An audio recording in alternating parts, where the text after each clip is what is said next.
Chapter 24 of Mag and Margaret, A Story for Girls, by Pansy. The Exact Truth. At last arrived the eventful day in which 9 young ladies, contestants for the $50 grand prize, were to read their respective papers before the assembled teachers and pupils of Mrs. Garland's school. The day was given up to it, and although no visitors were admitted, the rooms and the girls themselves were in festive dress, and as much honor was bestowed upon the readers as possible. In truth, some of the scholars made so much of the matter of toilet that more than once Mrs. Garland had been known to say, with a significant smile, words something like these: "My dear, I am trying to think what you will wear to honor your graduation day." Margaret Lancaster, especially, was splendid in ribbons and flowers. Mag Jessup, whose name was called next to hers, looked like a small brown robin beside her. Mag's neat brown dress, a trifle finer than she wore for every day, and brightened by a few scarlet ribbons, received an approving smile from Mrs. Garland. Just as the exercises were about to commence, a messenger came with a magnificent bouquet of blush roses. There was a general subdued exclamation over their beauty, and Mrs. Garland, not attempting to suppress it, smiled as she turned the card and read aloud the name: "Margaret Kane Jessup, with best wishes for the day. Your friend has done what he could to make you the envy of us all," she said genially to Mag, who had come forward to receive her gift, her cheeks almost rivaling the roses. She did not need to look at the name on the card to be sure that it was Frederick Ainsworth who had been so kind. How good he was! Yes, and how naughty, I am afraid. He wanted Mag to have the flowers, and he wanted above all things to further impress his cousin Margaret with her silliness in the stand she had taken against Mag. That his gift would be sure to increase the ill feeling Margaret already had, he did not stop to consider. The midday recess had come and passed, and some of the roses were drooping, and some of the scholars were yawning wearily, before either of the Margarets were called upon. At last a general wave of renewed interest seemed to pass over the room as Margaret Lancaster's name was heard. The sleepy girls sat more erect and with brightened faces. Margaret was sure to have something worth listening to. Her story was certainly worthy of commendation. Some of her listeners paid her the compliment of forgetting that she was reading a trial essay; they forgot all about her, indeed, and gave themselves up to the enjoyment of her story. "Wasn't that splendid?" murmured one or two of her admirers, as she took her seat. "And so beautifully read; she ought to take the prize." "She is the best one yet, decidedly." "Yes, and there are only 2 more." "Ah, but one of them is Mag Jessup." Comments like these surged through the room during the 5 minutes' respite. Then came Alice Powell, whose paper was substantial and sensible. "And stupid," added one of the younger girls in a semi-whisper. And the secretary called, "Miss Margaret Kane Jessup." When Mag had concluded her paper, I don't think there was a dissenting opinion in the room. Even Margaret Lancaster, had she been strictly honest, would have been compelled to admit that Mag had held the interest of her audience from almost the first moment of her reading in an unusual manner. The truth was that Mag had been so deeply interested in her own plot as almost to forget that her effort had anything to do with a prize; and she read very much as she would have told a story that thrilled her. The committee of teachers retired to the library immediately after the reading of this paper, and the buzz of undertone conversation filled the room while they waited. Mag sat apart and did not attempt to talk with any one. Now that the excitement of the reading was over, she felt tired and frightened. It seemed to her that her story was very silly, and that Mrs. Garland must be ashamed of her. She could even take no pleasure in her roses, because Mr. Frederick had made her promise to read that silly thing to him, and he would see how entirely unworthy of roses it was. She stole a glance once or twice at Margaret Lancaster, and wondered that she did not look happier. She must be almost certain of the prize. Yet her face had a look on it that made poor Mag shiver. She was talking hard and fast with two of the girls who were especially intimate with her, and much under her control. Then the committee returned. What a very few minutes they had been away! They must have known before they went out just what they would do. The room was very still, waiting for their report, and certainly there was much astonishment over it. Honorable mention was made of Miss Margaret Lancaster. Indeed, the chairman admitted that there had been some discussion over her name, but they had finally agreed unanimously to propose the names of Margaret Kane Jessup and Alice Stuart Powell. And Margaret Lancaster was actually left out! Very many were surprised over this. The younger portion of the school had not imagined that Alice Powell had any chance beside her. As for little Mag, her head seemed to be spinning about the room, and for a moment she could hardly see. Such genuine surprise took possession of her. But yesterday she had thought, "What if I should really get the prize and be able to buy some books of my own?" But this morning she had lost all faith in her story, and expected nothing. A very general and, on the whole, hearty clapping of hands greeted the report, but a few of the scholars did not join. At last Mrs. Garland's voice was heard in congratulation. She heartily approved of the committee's decision, and she added a few choice words of commendation for Mag's story, which set the young girl's heart to throbbing as even the report had not done. Every girl in school appreciated commendation from Mrs. Garland. And then the school was treated to a sensation the like of which no scholar remembered.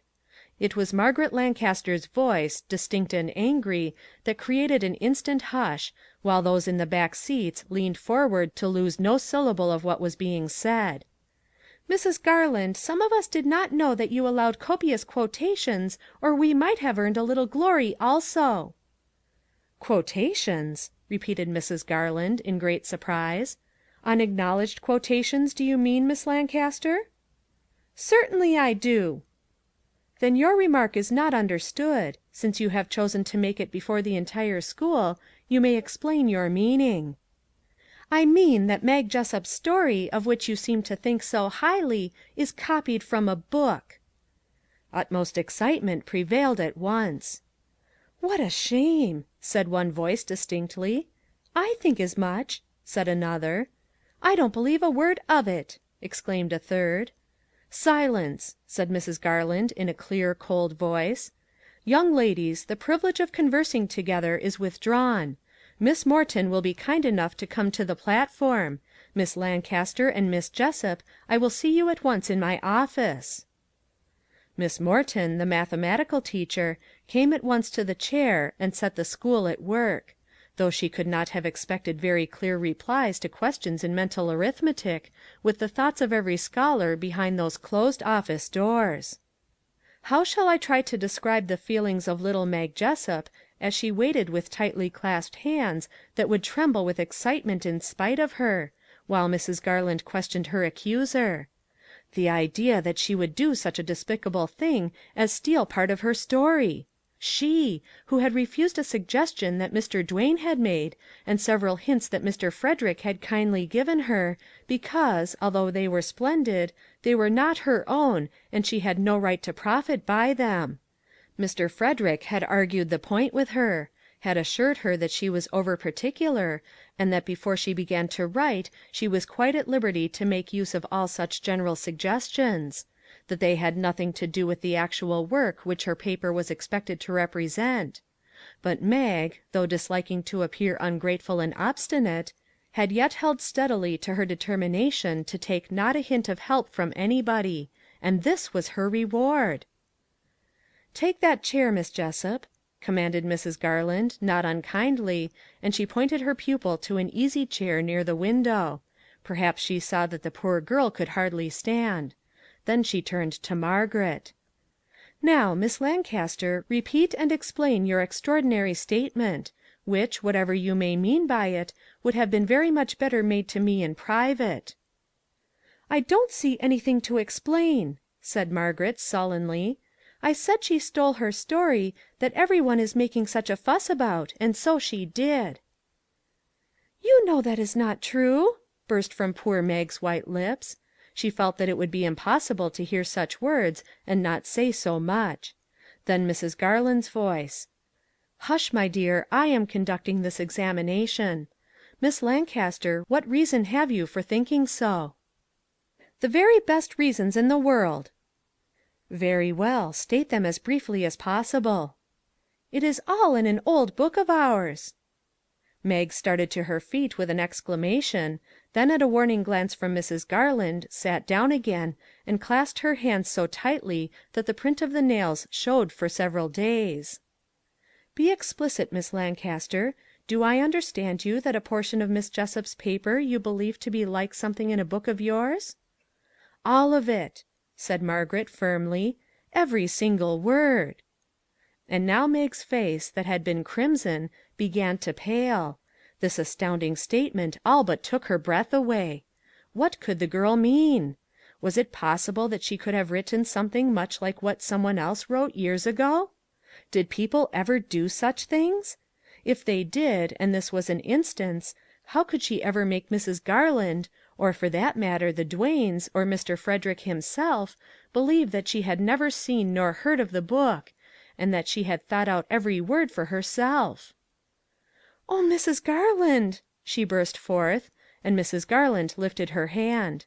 " My dear, I must insist upon your allowing me to manage this whole matter in my own way. Miss Lancaster, do you realize what you are saying?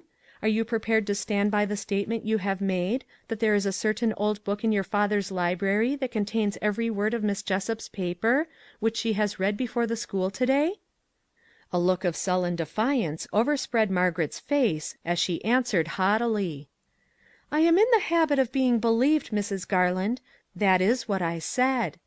" Very well, then you are of course ready to prove it. I shall ask you to take a carriage from the stand at the corner and go at once to your home for the book, returning here as quickly as possible with it. Miss Jessup and I will wait here until you return." For a single instant Margaret hesitated and seemed half frightened. Then she said angrily: " I do not see the need for putting everybody to so much trouble. I told you I was in the habit of being believed. What I say I mean." " Pardon me, Miss Lancaster, for reminding you that your opinion as to how I shall manage this matter has not been asked. I must be allowed to do as I think best. It is a very grave charge indeed against one of my pupils who is also in the habit of being believed. The very least we can do, when we make a charge against a person, is to bring undeniable proof that we are not mistaken." " Mag hasn't denied it." Mrs. Garland was for a moment startled by this statement. It was undoubtedly true that, beyond her first excited exclamation, Mag had been quite silent concerning the charges. Still, that was probably because she herself had directed her to be silent. But Margaret's words reminded her that she had not asked her whether there was any shadow of truth in the charge against her.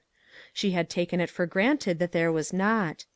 At this point she looked toward the small brown figure sunken in the depths of her easy chair, and said: " Miss Jessup, I have not formally asked you if you wrote your paper without assistance or quotations. I do it now as a matter of form. Is every sentence in your paper your own composition? "" I thought so," said poor Mag, hesitating and blushing violently. Certainly it was the worst answer she could have made. For the moment Mrs. Garland's perfect faith in her was staggered, and Margaret Lancaster was triumphant. " There !" she said, " you see that she does not deny it. She knows, of course, that what I am saying is true. I suppose that at least you will take her word and save me from going after the old book in our attic." By this time Mag was crying so violently that she could not speak, and Mrs. Garland, looking at her with a troubled expression such as seldom appeared on her face, still spoke coldly to her other pupil. " Miss Lancaster, I will try to overlook your insolence to me, on the ground that you are probably very much excited. You may carry out my directions at once, and I will await your return. Or stay, perhaps I should not send a young lady alone in a public carriage. I will have you attended." Her hand was on the bell as she spoke, and in another moment one of the teachers had been requested to call a carriage and accompany Miss Lancaster to her home on an errand, and return with her. There was nothing left for Margaret but obedience. 5, 10, 15 minutes passed, during which Mrs. Garland left her pupil to herself, then seeing she had gained self-control, she asked a single question. " My dear, if you are willing, I should like to have you tell me what your singular reply meant a few minutes ago. Surely you know whether your work is your own." She remembered long afterward the mournful eyes that were turned toward her as Mag said: " How can I know? If she has a book that has it in, somebody must have written it before I did. Are not such things possible, Mrs. Garland? Of course, I believed that I was writing what no one else had ever written. I thought every word of it was true. But if it is in a book, how can I help it? And how can I make anybody but God believe that I am honest and true?" Mrs. Garland arose, came over to her pupil, and, bending down, kissed her forehead lightly as she said: " I believe in you, my dear girl, and I shall continue to do so, however suspicious the plot against you may be. I shall believe that what you say about it is the exact truth. Little Mag has received many precious kisses since that hour, but perhaps none that stole into her heart with such healing balm as that." 5 minutes afterward the door opened and Margaret Lancaster entered bearing in her arms a very large old book, with one cover and the fly leaves torn away. " There !" she said, flinging it down on the table. " You will find that I have told the exact truth. Every single word of her wonderful story is in that book." She was right. It was a copy of Webster's Unabridged Dictionary. CHAPTER 25